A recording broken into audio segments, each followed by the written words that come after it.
चलें, आज का जो हमारा टॉपिक है वो है respiratory system of man.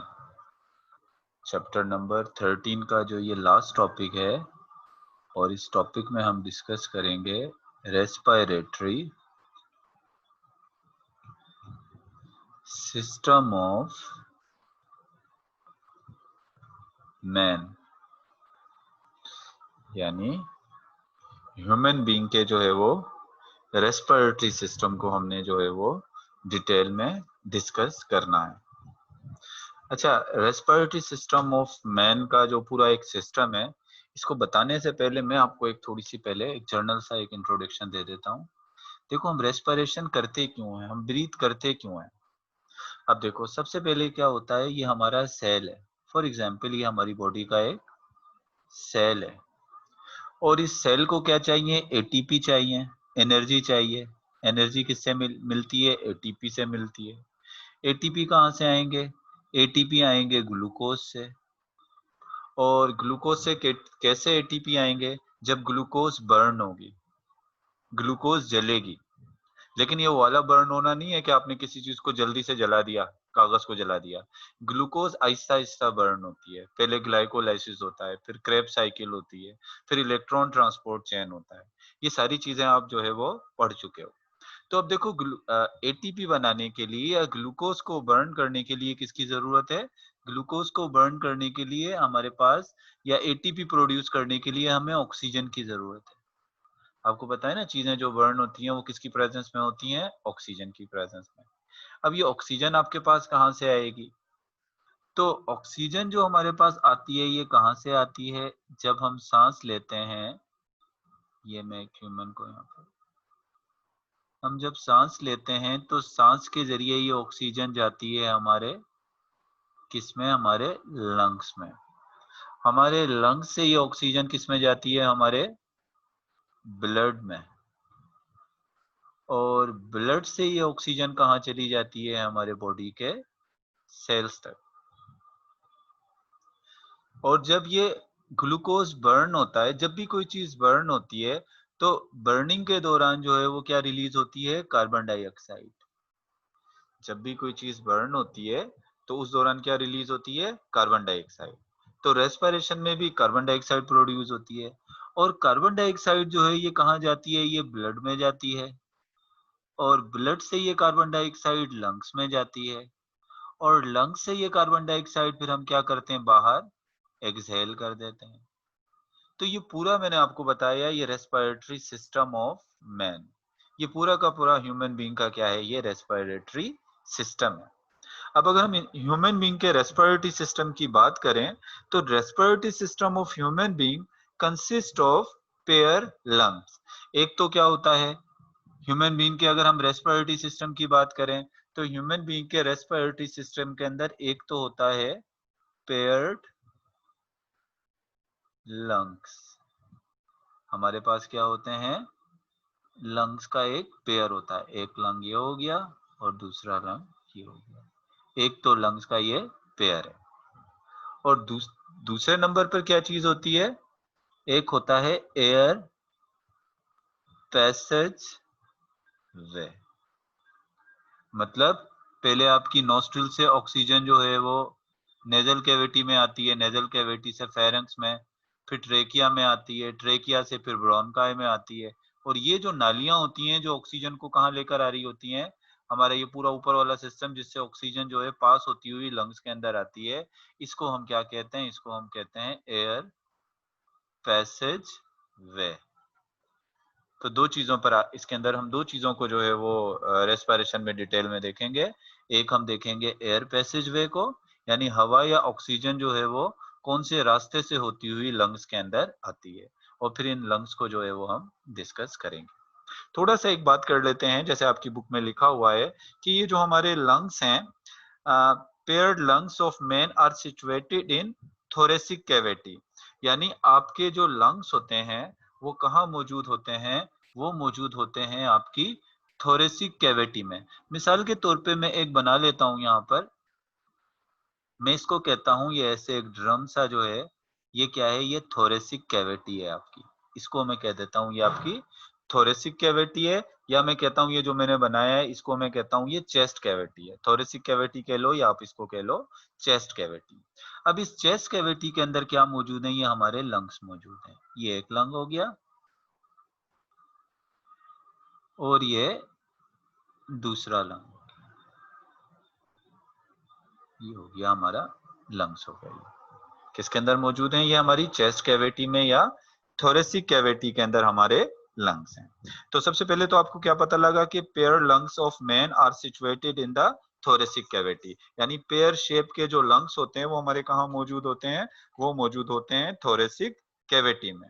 The wall of thoracic cavity are form of intercostal muscles which are attached with bony cage formed by 12 pairs of ribs। अब ये हमारा जो थोरेसिक कैविटी होता है, अगर आप इस थोरेसिक कैविटी में देखें तो इस थोरेसिक कैविटी के अंदर 12 पेयर्स होते हैं। किसके? रिब्स के। ऐसे यहाँ टोटल में 12 पेयर्स तो नहीं बना रहा हूँ, लेकिन ऐसे बना रहा हूँ। ये देखें हमारी जो पसलियां होती हैं ऐसे, इसके टोटल कितने पेयर्स होते हैं? 12 पेयर्स होते हैं। किसके? रिब्स के। ऐसे ये हो गए 12 पेयर्स रिब्स के। अच्छा, ये जो रिब्स होती हैं हमारी पीछे की तरफ, यानी आपका जो डोर्सल साइड है, पीछे वाले साइड को क्या कहेंगे? पीछे वाले साइड को कहेंगे डोर्सल साइड। डोर्सल साइड पर ये जो मैं पीछे बना रहा हूँ, ये जो मैं इसको किससे शो करता हूँ आपको, इसको किस कलर से शो कर रहा हूँ? डोर्सल साइड का एरिया जो है इसको मैं ये ब्राउन कलर से शो कर देता हूँ। आपके डोर्सल साइड पर ये है वर्टिब्रल कॉलम। ये क्या है? ये वर्टिब्रल कॉलम है। तो ये जो रिब्स हैं डोर्सल साइड पे किसके साथ अटैच हैं? ये डोर्सल साइड पर अटैच हैं। किसके साथ? वर्टिब्रल कॉलम के साथ। ये देखें पीछे किसके साथ अटैच होंगी? ये डोर्सल साइड पर वर्टिब्रल कॉलम के साथ अटैच होंगी। और वेंट्रल साइड पर यानी आगे वाली साइड पर ये किसके साथ अटैच होंगी? ये अटैच होंगी, यहाँ पर एक बोन होती है जिसको हम कहते हैं स्टर्नम। ये जो मैं पिंक कलर का शो कर रहा हूँ ये क्या है? ये है स्टर्नम। तो हमारी जो रिब्स होती हैं ये डोर्सल साइड यानी पीछे की तरफ जो है वो किसके साथ अटैच होती हैं? पीछे की तरफ जो है ये वर्टिब्रल कॉलम के साथ अटैच होती हैं, और आगे जो है वो किसके साथ अटैच होती हैं? स्टर्नम के साथ। हमें पता है नीचे का जो पेयर होते हैं रिब्स के वो स्टर्नम के साथ अटैच नहीं होते, जिनको हम फ्लोटिंग रिब्स कहते हैं। वरना ज्यादातर रिब्स जो हैं वो किसके साथ अटैच होती हैं? स्टर्नम के साथ अटैच होती हैं। फिर क्या होता है कि हमारी रिब्स के वॉल के साथ, रिब्स की वॉल के साथ जो मसल्स अटैच होते हैं, ये हमारे मसल्स किसके साथ होते हैं? जो ऐसे रिब्स की वॉल के साथ जो मसल्स अटैच होते हैं उन मसल्स को हम कहते हैं इंटरकोस्टल मसल्स। चांपे कहते हो ना, जो आप गोश्त, जो लोग गोश्त खाने के शौकीन होते हैं वो कहते हैं चांपों का गोश्त है। वो जो चांपे होती हैं यानी पसलियों वाला गोश्त, वो ये इंटरकोस्टल मसल्स होते हैं। तो इन रिब्स के साथ ये जो रेड कलर के मसल्स अटैच हैं इसको हम क्या कह रहे हैं? Intercostal muscles. तो इंटरकोस्टल मसल्स हो गए। तो यहाँ पर जो बात की मैंने, the wall of thoracic cavity are form of intercostal muscles, यानी ये जो थोरेसिक कैविटी की हमारी जो वॉल है ये किसकी बनी हुई है? इंटरकोस्टल मसल्स की बनी हुई है। और इंटरकोस्टल मसल्स किसके साथ अटैच हैं? They are attach with the bony cage, यानी रिब्स का बना हुआ एक पिंजरा है जिसमें 12 रिब्स हैं, उनके साथ ये इंटरकोस्टल मसल्स क्या होते हैं? अटैच होते हैं। Vertebral column and sternum bone. और रिब्स जो होती हैं हमारी किसके साथ अटैच होती हैं? वर्टिब्रल कॉलम के साथ भी और स्टर्नम बोन्स के साथ भी अटैच होती हैं। और उसके साथ ये हमारे इंटरकोस्टल मसल्स भी इनके साथ साथ क्या होते हैं? अटैच होते हैं। The thoracic cavity is separated from the abdomen. अब देखो ये आपकी थोरेसिक कैविटी है जो मैंने ऊपर बनाई है ना, ये क्या है? ये है थोरेसिक कैविटी। और जो नीचे वाला हिस्सा है ये एब्डोमेन है। ये जो आपका बेली का रीजन है क्या है? ये एब्डोमिन है। तो कहता है कि थोरेसिक कैविटी और एब्डोमिन एक दूसरे से जो सेपरेट होते हैं बाय अ मस्कुलर पार्टीशन, एक मस्कुलर जो है वो पार्टीशन मौजूद होता है इन दोनों के दरमियान में। ये जो मैं बना रहा हूं ये ब्लू कलर का, तो इसको हम क्या कहते हैं? इसको हम कहते हैं एब्डोमिन। सॉरी, इसके लिए हम जो टर्म इस्तेमाल करते हैं इसको हम कहते हैं डायाफ्राम। इसको हम क्या कहेंगे? इसको हम कहेंगे डायाफ्राम। तो ये तो मैंने वो पोर्शन एक्सप्लेन कर दिया है जो आपकी बुक में पेज नंबर 317 पर लिखा हुआ है। 317 पर लिखा हुआ है कि ह्यूमन का जो रेस्पिरेटरी सिस्टम होता है उसमें एक लंग्स का पेयर होता है और लंग्स के पेयर के साथ जो है वो एयर पैसेज वे मौजूद होता है। एयर पैसेज वे को भी मैंने डिटेल में नहीं बताया, अभी मैं बताऊंगा। और उसके साथ ये जो हमारी थोरेसिक कैविटी है इसके अंदर बता दिया कि थोरेसिक कैविटी में क्या क्या मौजूद होता है। इंटरकोस्टल मसल्स होते हैं, स्टर्नम भी होते हैं, वर्टिब्रल कॉलम भी होती है, रिब्स भी होते हैं। और जो हमारी थोरेसिक कैविटी का फ्लोर बना हुआ होता है, ये फ्लोर ये किसका बना हुआ होता है? ये बना हुआ होता है डायाफ्राम का, जो एब्डोमेन को थोरेसिक कैविटी से क्या करता है? सेपरेट करता है। यहाँ तक बात हो गई। अब आगे चलते हैं। अब सबसे पहले डिस्कस करते हैं एयर पैसेज वे को, सही है ना, जिसके जरिए हमारी सांस जो है वो, जो हम एयर होती है लंग्स तक जाती है। सबसे पहले किसको डिस्कस करते हैं? बात करते हैं एयर पैसेज वे। ये एयर पैसेज वे की बात कर लेते हैं। चलो, यानी किस किस रास्ते से हमारी जो है वो एयर जाती है। मैं फिर यहाँ पर एक ह्यूमन ड्रा कर देता हूँ। ये नोज हो गई, ये इसका माउथ हो गया,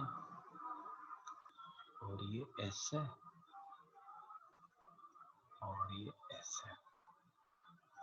चलो लो, अब आप देखो, सबसे पहला जो पार्ट है, जो एयर इनहेल करते हैं, तो सबसे पहले हमारे ये नोस्ट्रिल होते हैं, ये नथने जिसको हम कहते हैं। ये क्या है? एक्सटर्नल, इसको क्या कहेंगे? External nostril. ये ईएन का मतलब क्या है? External nostril. तो सबसे पहले क्या आ गया? सबसे पहले आ गया एक्सटर्नल नोस्ट्रिल। मैं ईएन शॉर्ट करके लिख रहा हूं, है ये एक्सटर्नल नोस्ट्रिल। फिर एक्सटर्नल नोस्ट्रिल के बाद स्टार्ट हो जाती है हमारी ये नेजल कैविटी। ये कौन सा हुआ है? ये इसको क्या कहेंगे? इसको हम कहेंगे नेजल कैविटी। एक्सटर्नल नोस्ट्रिल किस में खुल जाते हैं? एक्सटर्नल नोस्ट्रिल खुलते हैं नेजल कैविटी में। अब देखो, ये ऊपर की तरफ तो ये नेजल कैविटी है, और नीचे की तरफ कौन सी वाली कैविटी होती है? नीचे की तरफ होती है ओरल कैविटी। ये दो कैविटी, ऊपर की तरफ नेजल कैविटी, नीचे की तरफ ओरल कैविटी, दोनों के दरमियान में ये पैलेट होता है जिसने इन दोनों को क्या किया हुआ होता है? सेपरेट किया हुआ होता है। तो ये तो हो गए एक्सटर्नल नोस्ट्रिल। फिर ये नेजल कैविटी हो गई। और नेजल, अब एक चीज क्या होती है, जब हमारी एयर नेजल कैविटी में जाती है तो नेजल कैविटी में कुछ चीजें होती हैं जो हमारी एयर की सफाई करती हैं, जो हमारी एयर को जो है वो फिल्टर करते हैं। नेजल कैविटी के अंदर कुछ चीजें ऐसी मौजूद होती हैं। तो नेजल कैविटी के अंदर क्या क्या चीजें होती हैं जो एयर को फिल्टर करने में मदद देती हैं? एक तो इसमें होती है सीलिएटेड, एक तो हेयर होते हैं नेजल कैविटी में। हमारी नेजल कैविटी में एयर हेयर्स होते हैं, ताकि हेयर होते हैं ताकि वो कोई डस्ट के पार्टिकल हमारे लंग्स में ना जाए, वो यहीं पर जो है वो रह जाए। इसके अलावा सीलिएटेड एपिथीलियम होती है, हेयर्स होते हैं। सीलिएटेड एपिथीलियम होती है। अब नेजल कैविटी के अंदर की तरफ जो लेयर होती है सेल्स की, उसको एपिथीलियल लेयर कहेंगे। ये अंदर की तरफ एपिथीलियल लेयर है, और इस एपिथेलियल लेयर पर छोटे छोटे माइक्रोस्कोपिक ऐसे हेयर लाइक स्ट्रक्चर मौजूद होती हैं। ऐसे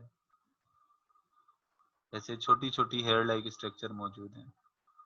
इनको हम कह रहे हैं सीलिया।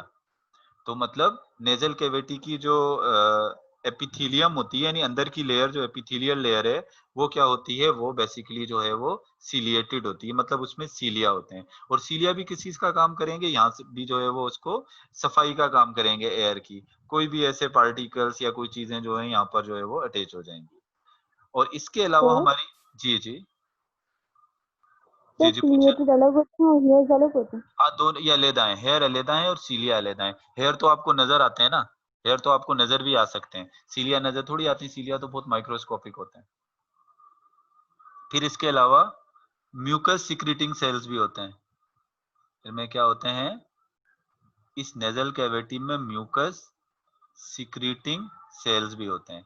आपने देखा हमारी नेजल कैविटी थोड़ी सी मॉइस्ट होती है। क्यों मॉइस्ट होती है? क्योंकि नेजल कैविटी की जो एपिथेलियम होती है उसमें क्या होते हैं? म्यूकस सिक्रीटिंग सेल्स मौजूद होते हैं। वो क्या सिक्रीट करते हैं? वो म्यूकस सिक्रीट करते हैं। और हमें पता है कि उस म्यूकस के अंदर एक एंजाइम भी होता है जिसको हम कहते हैं लाइसोजाइम एंजाइम, जो कि क्या कहना चाहिए, जर्म्स को या बैक्टीरिया वगैरह को किल करने में हेल्प करता है। जब जब हम एयर को ड्रॉन करते हैं, मतलब नेजल कैविटी में जब एयर आती है तो थोड़ी वो वार्म हो जाती है। नेजल कैविटी देखें, एयर जब बाहर से नेजल कैविटी में आएगी तो एयर कैसी हो जाएगी, थोड़ी वार्म हो जाती है, मॉइस्ट हो जाती है। एयर वार्म होगी, मॉइस्ट होगी, और इसके अलावा जो है वो फिल्टर भी हो जाएगी। फिल्टर का मतलब क्या होगा, डस्ट पार्टिकल और माइक्रो ऑर्गेनिज्म उसमें से जो है वो अलग कर दिए जाएंगे। इसके अलावा हमारी नेजल कैविटी के अंदर कुछ सेंसरी सेल्स भी होते हैं। नेजल कैविटी में क्या होते हैं, कुछ सेंसरी सेल्स भी होते हैं, ओल्फैक्टरी जिनको कहते हैं, जो कि क्या करते हैं, जिससे हम स्मेल करते हैं। सेंसरी सेल्स होते हैं, जो कौन से वाले सेल्स होते हैं, स्मेल के सेल्स भी हमारी नेजल कैविटी के अंदर मौजूद है। हो गया कि पहले एक्सटर्नल नोस्ट्रिल से एयर किस में आ गई, नेजल कैविटी में आ गई। नेजल कैविटी में एयर वार्म हो गई, मॉइस्ट हो गई, और उसके साथ वो फिल्टर भी हो गई। ये तो एक्सटर्नल नोस्ट्रिल है। फिर एक नोस्ट्रिल नेजल कैविटी के अंदर की तरफ भी होते हैं। अब इन नोस्ट्रिल को क्या कहेंगे, जो अंदर होते हैं, इनको हम कहेंगे इंटरनल नोस्ट्रिल। इनको हम क्या कहेंगे, इंटरनल नोस्ट्रिल कहेंगे। फिर एक बात और याद रखो कि ओरल कैविटी और नेजल कैविटी दोनों एक ही कैविटी में खुलती हैं, दोनों एक ही चैम्बर के अंदर खुलती हैं, यानी एक कॉमन ओपनिंग है। अगर आपसे कभी कोई ऐसा एमसीक्यूज भी पूछा जाए, बताओ नेजल कैविटी और ओरल कैविटी की कॉमन ओपनिंग कौन सी है, इसको हम क्या कहेंगे, इसको हम कहेंगे फेरेंक्स। नेजल कैविटी और ओरल कैविटी की जो कॉमन ओपनिंग है उसको हम क्या कहेंगे, उसको हम फेरेंक्स कहेंगे। सही है। फिर जो ये फेरेंक्स होता है, फेरेंक्स आगे से दो पोर्शन में डिवाइड होगा, ऐसे, एक ये आ गया, एक ये आ गया, दो ट्यूब्स में खुलेगा। एक ट्यूब को मैं कह रहा हूं जो पीछे की तरफ है वो एसोफेगस है, इसके बारे में हम पढ़ चुके हैं, एसोफेगस के बारे में डाइजेस्टिव सिस्टम में। और उससे आगे वाला जो जो ट्यूब है, जो पाइपलाइन है, वो इस वक्त हमारे काम की है, जो हमने पढ़ना है। और वो पाइपलाइन जो है वो क्या कहलाती है, वो कहलाती है ट्रेकिया। और हमने किसके बारे अब पढ़ेंगे, ट्रेकिया। अभी एक बात और, मैंने एक डाइजेस्टिव सिस्टम में आपको एक जो है वो नहीं बताया था आपको, ये जो हमारी ओरल कैविटी होती है, इसके इस जगह पर जो है वो एक ऐसी से एक फ्लैप सा ऐसा लटका हुआ आपको नजर आता है। देखा है कभी मुंह ऐसे खोलते हैं तो अक्सर बच्चों को समझ नहीं आता ये है क्या। ऐसे जब आप अपना मुंह खोलते हो पूरा ऐसे, तो मुंह के अंदर कुछ एक ऐसी स्ट्रक्चर नजर आ रही होती है लटकी हुई, नजर आता है ऐसे कुछ। Yes sir. इसको कहते हैं यस सर। व्यूला। इसमें यू साइलेंट है, इसको कहते हैं व्यूला। अभी व्यूला क्या होता है, इसका काम क्या होता है, असल में इसका काम ये होता है कि जब आप खाना खा रहे होते हो ना, जब आप खाना खा रहे होते हो, तो जो ये व्यूला होता है ना, ये कहाँ हो जाता है, थोड़ा सा ऊपर हो जाता है, ये ऐसे थोड़ा सा ऊपर हो जाएगा, ये ऐसे। ये ऊपर होके क्या कर देता है, आपकी ये नेजल कैविटी को, इंटरनल नोस्ट्रिल को ऐसे बंद कर देता है, ताकि आपका खाना कहीं नेजल कैविटी में ना चला जाए, तो ये इससे थोड़ा ऊपर हो जाता है। जब आप खा लेते हो तो दोबारा ये नीचे आ जाता है ऐसे, ये ऐसे नीचे दोबारा आ जाएगा ऐसे। तो बस ये ऐसे लटका रहता है। चले इसको, क्या चीज, नोटिस नहीं कहेंगे, इसको क्या कहेंगे, नोटिस। नहीं इसको यही तो मैं आपको बता रहा हूँ, एपिग्लोटिस ये नहीं होता। अक्सर बच्चे समझते हैं जी नजर आ रही है एपिग्लोटिस है, ये एपिग्लोटिस नहीं है। मैंने इसी वजह से बता रहा हूँ, ये एपिग्लोटिस तो आपके ग्लोटिस को कवर करता है, ये कोई ग्लोटिस को थोड़ी कवर कर रहा है। ये तो जब आप खाना खा रहे होते हो, ये आपके ग्लोटिस को कवर नहीं कर रहा होता, ये तो आपकी नेजल कैविटी को कवर कर रहा है, ऊपर वाले हिस्से को। ये कोई ग्लोटिस को थोड़ी कवर कर रहा है। अभी मैं ग्लोटिस तो आपको बताऊंगा, मैं तो ग्लोटिस बताया नहीं है अभी, आप ग्लोटिस कहाँ होता है। यहाँ तक बात मेरी क्लियर हो गई आपको, आगे चलो, यस सर। आगे चलता हूँ, चलो आगे चलते हैं। देखो, अच्छा अब मैंने आपको बताया ना कि जब आपका खाना जो है उसने अब कहीं क्या कहना चाहिए कि ग्लोटिस, चलो मैं आपको बाद में बताता हूँ, पहले मैं आपको ये बताता हूँ कि ये जो आपका यहाँ पर इस जगह पर, जिसको मैं क्या कह रहा हूँ, जिसको मैं ये ट्रेकिया कह रहा हूँ या विंड पाइप कह रहा हूँ, ये इधर, ये वाली जो जगह है, ये जो है ना सामने जिसपे मैं अभी रिंग बना रहा हूँ ऐसे, इस जगह पर कोई ऐसे एक बॉक्स लगा हुआ होता है ऐसे। मैं इसको अलग से बना देता हूँ, ये यूं, ये देखो इसको अलग से बना रहा हूँ मैं यहाँ पर, ये ऐसे, ये ऐसे, ये देखो यहाँ पर ऐसे एक बॉक्स मौजूद है। अच्छा, इस बॉक्स को क्या कह रहे हैं? इस बॉक्स को कह रहा हूं मैं लैरिंक्स, या इसको आम और लफ्ज में बोलो तो इसको बोलेंगे वॉइस बॉक्स। इसको क्या कहते हैं? इसको कहते हैं वॉइस बॉक्स। और इस वॉइस बॉक्स पर कुछ थ्रेड लाइक स्ट्रक्चर लगी होती हैं ऐसे, इसको हम कहते हैं वोकल कॉर्ड। इसको क्या कहते हैं? इन थ्रेड लाइक स्ट्रक्चर को हम कहते हैं वोकल कॉर्ड। यहाँ यहाँ से आपकी आवाज निकलती है। थोड़ा सा अपना ये जो ट्रेकिया है ना, यहाँ थोड़ी सी जो बाहर चीज निकल रही है, इसको ऊपर हाथ रखकर थोड़ा थोड़ा आवाज निकालो तो आपको पता लगेगा कि आपकी आवाज यहाँ से निकलती है। अब मैं इसको थोड़ा प्रेस कर रहा हूँ तो देखो मेरी आवाज के अंदर थोड़ा क्या आ गया है? चेंज आ गया, क्योंकि मैंने इसको प्रेस किया है। तो यहाँ से आपकी आवाज निकलती है। अच्छा, मजे की बात ये है कि जब आपकी आवाज निकलती है तो जब आप बोलते हो ना, तो किस वक्त आप बोलते हो? जब आप एक्सहेल करते हो, सांस को बाहर निकालते हो। देखो जैसे सांस को आप ऐसे बाहर निकाल रहे हो ना, मैं ऐसे सांस को बाहर निकाल रहा हूँ तो मैं बोल रहा हूँ। जब आप एक्सहेल करते हो तो आप बोलते हो। लेकिन जब आप इनहेल करते हो ना, सांस अंदर लेते हो, सांस, अब सांस थोड़ा सा सांस अंदर लेके बोलने की कोशिश करो। बोल पा रहे हो? कोई एक स्टूडेंट मुझे सांस अंदर लेके बोलकर दिखाए। सांस अंदर लेते जाओ और बोलो। बोल पा रहे हो? सुमन आप बोल के दिखाओ सांस अंदर लेके।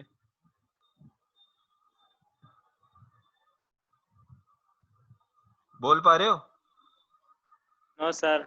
नहीं बोल पाते हैं ना। तो हम हमेशा जब बोलते हैं ना तो हमारी सांस बाहर की तरफ निकलती है, और जब हमारी एयर बाहर की तरफ निकलती है तो ये वोकल कॉर्ड, ये जो वोकल कॉर्ड होते हैं इनमें वाइब्रेशन होती है और फिर आप बोलते हो। अच्छा, एक और बात बता दूं, कुछ लोगों की नेजल वॉइस होती है, नाक से आवाज निकलती है। तो उसकी वजह क्या होती है? तो उनकी जो एयर बाहर, जैसे हम जब बोलते हैं ना तो हमारी एयर ऐसे कहाँ से बाहर निकल रही होती है? ऐसे हम मुंह से एयर बाहर निकाल रहे होते हैं। तो कुछ लोगों का पैलेट थोड़ा सा नीचे होता है, पैलेट का पीछे वाला थोड़ा सा नीचे हो जाता है। तो जब वो बोल रहे होते हैं तो उनकी एयर ऐसे बाहर वाली आवाज जो है ना वोकल कॉर्ड से होती हुई ये नाक से बाहर निकल रही होती है ऐसे। तो उनकी आवाज क्या हो जाती है? उनकी आवाज थोड़ी सी नेजल वाइज हो जाती है, कि उनका पैलेट थोड़ा नीचे होता है। पैलेट नीचे होने की वजह से हवा जो है वो थोड़ी ऊपर से निकल जाती है।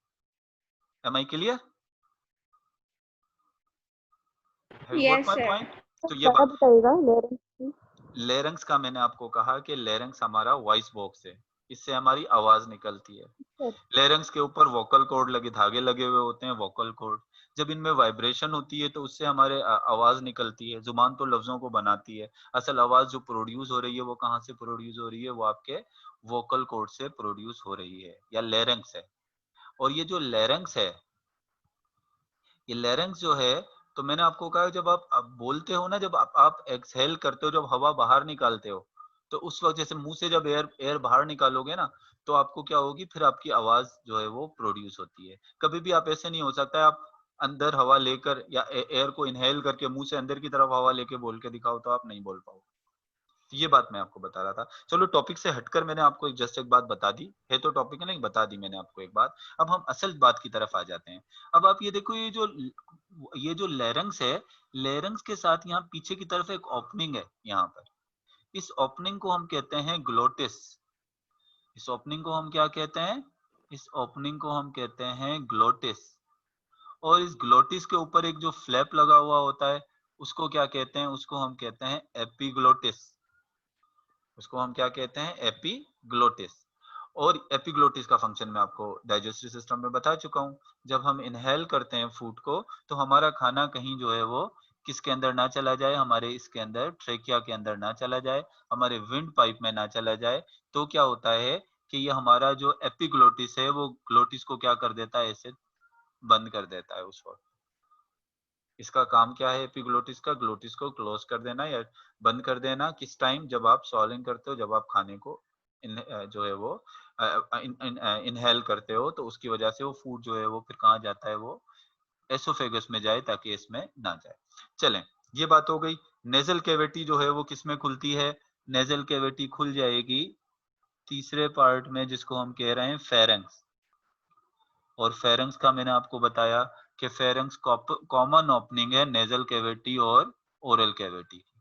आगे चलकर ये दो में डिवाइड हो गया, एक ट्रेकिया और दूसरा क्या है, एसोफेगस। अभी हम बात किसकी करेंगे, हम बात करेंगे ट्रेकिया की। तो मैं बाकी चीजें यहाँ से इरेज कर देता हूँ, अभी मैं सिर्फ जो है वो यहाँ पर ट्रेकिया ही बना रहा हूँ। इधर देखेंगे, यहाँ से ये सिर्फ अभी हम ट्रेकिया को ही यहाँ पर बनाता हूँ। ये आ गया यहाँ से, ये ट्रेकिया है। ट्रेकिया के आगे ये क्या लगा हुआ है, ये लेरंग्स है। एडम एप्पल भी कहते हैं, थोड़ा सा अक्सर गर्ल्स के इतना पेयर नहीं होता, अक्सर बॉयज के ये ज्यादा पेयर हो रहा होता है, जिसको हम क्या कहते हैं, एडम एप्पल। अच्छा ये होगी, इसके बाद फिर ये है फेरेंक्स जो है वो किसमें ओपन हुआ, ये ओपन हुआ ट्रेकिया में। ये किसमें ओपन हो गया, ये ओपन हो गया ट्रेकिया में। और ट्रेकिया के लिए आप इसको विंड पाइप भी कह सकते हो। ट्रेकिया को क्या कहते हैं, विंड पाइप भी जो है वो कह सकते हैं। अच्छा अब क्या होता है, जरा सी ट्रेकिया की अगर बात कर लें, ट्रेकिया कहाँ होता है, ट्रेकिया होता है हमारी थोरेसिक कैविटी में। अब देखो पहले वाली जो बात थी वो जो आपका जो क्या कहना चाहिए, लेरेंक्स था, एपिग्लोटिस था, ये सारे के सारे तो आपकी नेक में। ट्रेकिया जो है वो आपकी नेक से स्टार्ट हो जाता है, लेकिन कहाँ तक जाता है, फिर ये जाता है आपके किसके अंदर, आपकी थोरेसिक कैविटी के अंदर चला जाता है। अब ट्रेकिया जो बना हुआ होता है, किस चीज का बना हुआ होता है, ट्रेकिया बना होता है सी शेप कार्टिलेज। यानी ये जो ट्रेकिया होता है, इसको इसके अंदर अगर हम देखें तो ट्रेकिया बना होता है सी शेप की कार्टिलेज का। कार्टिलेज आपको बताया जो थोड़ी सी इलास्टिक जो बोन होती है, लचक वाली जो हड्डी होती है, उसको हम क्या कहते हैं, उसको हम कहते हैं कार्टिलेज। तो जो ट्रेकिया बना हुआ होता है वो किसका बना हुआ होता है, इसके अंदर सी शेप की कार्टिलेज होती है। अगर आप अपने क्या कहना चाहिए, यहाँ थोड़ा हाथ लगाकर देखो ना, तो आपको फील होगा कि रिंग्स हैं। तो ये जो रिंग्स हैं, कार्टिलेज की रिंग्स महसूस होंगी, और ये किसकी होती है, सी शेप की जो है वो कार्टिलेज होती है। अच्छा अब ये कार्टिलेज सी शेप का क्यों होता है, ये अगर आपसे पूछा जाए ये ऐसे सर्कुलर क्यों नहीं होता। सी शेप का जो कार्टिलेज होता है वो हमारे ट्रेकिया को कोलैप्स होने नहीं देता। ये जो सी शेप है इसकी ज्योमेट्री ऐसी है कि ये एकदम से कोलैप्स नहीं होता। अगर ये ऐसे सर्कुलर होता तो ये यूं कोलैप्स हो जाता है, इसके कोलैप्स होने के चांसेस ज्यादा होते हैं। लेकिन जो सी शेप है, सी शेप की ज्योमेट्री ऐसी है कि ये कोलैप्स जो है वो नहीं होता। जैसे आपने अक्सर देखा होगा कि घरों के अंदर इस तरह के बरामदों में ऐसे आर्च बने हुए होते हैं, ऐसे सी शेप के। तो पहले ऐसे सी शेप के आर्च क्यों बनाए जाते थे, कोई जलजला वगैरह आता था तो ये ऐसे इतनी जल्दी ये कोलैप्स जो है वो नहीं होते थे। तो पहले हमें ये मैंने आपको बताया कि कार्टिलेज जो बना हुआ ये जो बना हुआ होता है ट्रेकिया, वो किसका बना हुआ होता है, सी शेप की जो है वो कार्टिलेज रिंग का बना हुआ होता है। और ये भी बता दिया कि सी शेप का क्यों बना हुआ होता है। इसके अलावा इसकी जो इंटरनल लाइनिंग होती है, ये ट्रेकिया है ना, ट्रेकिया की जो अंदर की लाइनिंग है, ये अंदर की तरफ जो इसके, जैसे ये ट्रेकिया है, चलेंगे ट्रेकिया हो गया। अब ये ट्रेकिया की जो इंटरनल लाइनिंग है, ये अंदर की जो लाइनिंग है, इसमें छोटे छोटे सीलिया मौजूद होते हैं, हेयर लाइक स्ट्रक्चर है ना ऐसे। तो इसका मतलब हमारी ट्रेकिया के अंदर भी सीलिया मौजूद होते हैं, ताकि अगर हमारी नेजल कैविटी में एयर सही तरह फिल्टर नहीं हुई, हमने मुंह से सांस ले लिया, बाज़ दफा मुंह से भी तो एयर इनहेल कर लेते हैं ना, अगर मुंह से एयर इनहेल कर लोगे तो जो पार्टिकल्स होते हैं डस्ट के, वो कहाँ आकर जो है वो यहाँ पर इनमें ट्रैप हो जाएंगे, इन सीलिया के अंदर। और हमारा जो ट्रेकिया होता है, इसमें गोबलेट सेल भी होते हैं। क्या होते हैं, इस ट्रेकिया में सीलिया भी हो गए और साथ में क्या होते हैं, गॉबलेट सेल भी होते हैं। गॉबलेट सेल मैंने आपको बताया था कि गॉबलेट सेल्स का काम क्या होता है, दे सीक्रेट म्यूकस। ये क्या सीक्रेट करते हैं, म्यूकस सीक्रेट करते हैं। कभी कभी आपको कोई इन्फेक्शन हो जाता है तो आपका ट्रेकिया बहुत ज्यादा म्यूकस सीक्रेट करना शुरू कर देता है, जिसको आप कहते हो स्प्यूटम, बलगम आना शुरू हो जाता है। तो वो बेसिकली जो बलगम या जो स्प्यूटम होता है वो ट्रेकिया में कहाँ से आता है, ये गॉबलेट सेल ही जो है वो ज्यादा म्यूकस सीक्रेट कर रहे होते हैं। और इसके अलावा जो है वो due to mucus and upward bearing of cilia, any residue of dust and germs are always pushed outside the trachea into the esophagus through pharynx. यानी ये जो सीलिया, अगर कोई डस्ट वगैरह आ भी जाएगा, कोई जर्म्स वगैरह, तो ये सीलिया इसको जो है वो डस्ट को बाहर की तरफ डाल देंगे, ऐसे मुंह करेंगे, मुंह करके इसको बाहर निकालेंगे ट्रेकिया से, और ट्रेकिया से बाहर निकाल के उसको किस में डाल देंगे, एसोफेगस में डाल देंगे। ऐसे ये जो डस्ट के पार्टिकल वगैरह होंगे उसको अंदर लंग्स की तरफ नहीं जाने देंगे। अच्छा चलें, ये तो हो गया ट्रेकिया के वाले से। इसका मतलब किसी ना किसी तरीके से ट्रेकिया भी आपकी एयर को फिल्टर कर रहा है। एयर को सिर्फ नेजल कैविटी फिल्टर नहीं कर रही है, ट्रेकिया के पास भी वो मैकेनिज्म मौजूद है जो एयर को क्या करता है, फिल्टर करता है। अच्छा, उसके बाद फिर क्या होता है, at the lower and trachea bifurcate into smaller branches called bronchi. अब क्या होता है कि आपके क्या कहना चाहिए कि चेस्ट कैविटी के मिड में, चेस्ट कैविटी का जो मिड होता है वहां पर ये जो आपका ट्रेकिया है ये बाइफरकेट हो जाता है,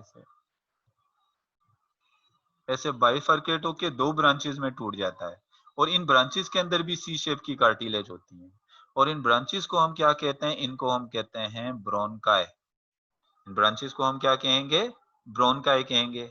ईच ब्रोंकस, प्लूरल ब्रोंकाई होगा और सिंगुलर क्या होगा, bronchus. Each bronchus leads the air into lung of its side, यानी ये वाली जो, अगर ये राइट साइड वाली ब्रोंकाई है तो ये एयर को किस में लेके चली जाएगी, राइट लंग में लेके चली जाएगी, और ये जो लेफ्ट वाली है तो एयर को कहाँ लेके चली जाएगी, लेफ्ट लंग के अंदर लेके चली जाएगी, यानी अपने अपने साइड वाले लंग के अंदर जो है इसको लेके जाएगी। Bronchi are also supported by C shape cartilage ring. अब ये भी बात आपने याद रखनी है कि सी शेप की कार्टिलेज रिंग सिर्फ ट्रेकिया में नहीं होती, बल्कि ये जो है वो किसमें होती है, ब्रोंकाई के अंदर भी मौजूद होती है। In their wall up to the point where they enter into the lungs, यानी उस पॉइंट तक होती है जहां तक ये लंग्स के अंदर क्या होती हैं, एंटर होती हैं, फिर ये मजीद डिवाइड हो जाती हैं, ऐसे मजीद डिवाइड। इनको तो जो पहली पहली जो आएंगी इनको हम कहेंगे प्राइमरी ब्रोंकाई, प्राइमरी ब्रोंकाई से सेकेंडरी ब्रोंकाई निकलेंगी, सेकेंडरी ब्रोंकाई से टर्शरी ब्रोंकाई निकलेंगी, फिर टर्शरी ब्रोंकाई मजीद छोटी छोटी ब्रोंक्यूल्स में टूट जाएंगी। अच्छा आप देखिएगा, यूल्स जो होता है अक्सर कब इस्तेमाल होता है, कोई बड़ी चीज जब छोटी छोटी ब्रांचेस में टूटती है और बिल्कुल जब उसकी छोटी छोटी ब्रांचेस होती हैं तो उसके लिए हम यूल का लफ्ज इस्तेमाल करते हैं। जैसे ब्रोंकाई जब बहुत छोटी छोटी ब्रांचेस में डिवाइड हो जाएंगी तो उन ब्रांचेस को कहेंगे ब्रोंक्यूल्स। जब आर्टरीज बहुत छोटी छोटी ब्रांचेस में डिवाइड हो जाती हैं तो उसको हम आर्ट्रियूल्स कहते हैं। जब वेन बहुत सारी छोटी छोटी ब्रांचेस में डिवाइड होती हैं तो वो वेन्यूल्स हो जाते हैं। तो इसी तरीके से ब्रोंकाई जब बहुत स्मॉलर ब्रांचेस में डिवाइड होती हैं तो उसको हम क्या कहते हैं, उसको हम कहते हैं ब्रोंक्यूल्स। और ब्रोंक्यूल्स जो होती हैं वो किस में ओपन होती हैं, छोटी छोटी ऐसी थैलियों में ओपन हो जाती हैं, और उन थैलियों को हम कहते हैं एल्वोलाई। इसको मैं भी आगे बताता हूं जब लंग्स के अंदर। यहां तक तो मैंने आपको अभी एयर पैसेज वे बताया। एयर पैसेज वे के अंदर हमने क्या पढ़ा, एयर पैसेज वे के अंदर हमने जो जो पार्ट पढ़े हैं उन पार्ट के अंदर हमने पढ़ा कि सबसे पहले एयर एक्सटर्नल नोस्ट्रिल में आएगी, एक्सटर्नल नोस्ट्रिल से नेजल कैविटी में आएगी, नेजल कैविटी में वो फिल्टर होगी, नेजल कैविटी में फिल्टर होने के बाद फेरेंक्स में जाएगी, फेरेंक्स के बाद ट्रेकिया में जाएगी। अगर ये फिल्टर नहीं होगी नेजल कैविटी में सही तरह से तो ये ट्रेकिया में फिल्टर होगी। ट्रेकिया दो ब्रांचेस में डिवाइड हो जाएंगे जिसको हम ब्रोंकाई कहेंगे, और ब्रोंकाई फिर किस में ओपन हो जाएंगे, ब्रोंकाई ओपन होते हैं लंग्स में। और अब जो मैं आपको बताऊंगा वो किसके बारे में बताऊंगा, अब हम पढ़ेंगे किसके बारे में, लंग्स के बारे में जो है अब हम पढ़ेंगे। यहां तक बात हो गई। तो इसके अंदर जो है वो आपने जो एमसीक्यूज पॉइंट ऑफ व्यू से याद रखना है, एक तो तरतीब याद रख लीजिएगा एयर पैसेज वे की, नंबर 1 पर कौन सा है, नंबर 2 पर कौन सा है, नंबर 3, नंबर 4, ऐसे क्या है, क्योंकि इस तरतीब को चेंज करके दे सकते हैं। आपसे पूछा जाएगा कौन सा सीक्वेंस सही है एयर पैसेज वे का, तो आपने एक तो ये सीक्वेंस याद रख लेना है, सही है। फिर दूसरा आपको याद रखना ये है कि एयर को फिल्टर करने के लिए नेजल कैविटी के पास क्या क्या मौजूद होता है। याद रखेंगे हेयर होते हैं, सिलिएटेड एपिथेलियल होता है और म्यूकस होता है। एयर को फिल्टर करने के लिए ट्रेकिया के पास क्या होता है, आप ये भी याद रखोगे। फिर जो है वो लेरेंक्स जो होता है, लेरेंक्स के बारे में भी थोड़ा याद रखोगे कि इसकी पोजीशन क्या है और इस लेरेंक्स का काम क्या है। और सी शेप की कार्टिलेज का भी याद रखोगे कि सी शेप की कार्टिलेज सी शेप की क्यों होती है। ये अपने एमसीक्यूज पॉइंट ऑफ व्यू से जो है वो याद रखना है। अब मैंने जो आपको आगे बताना है वो किसके बारे में बताना है, वो मैंने बताना है आपको लंग्स के बारे में।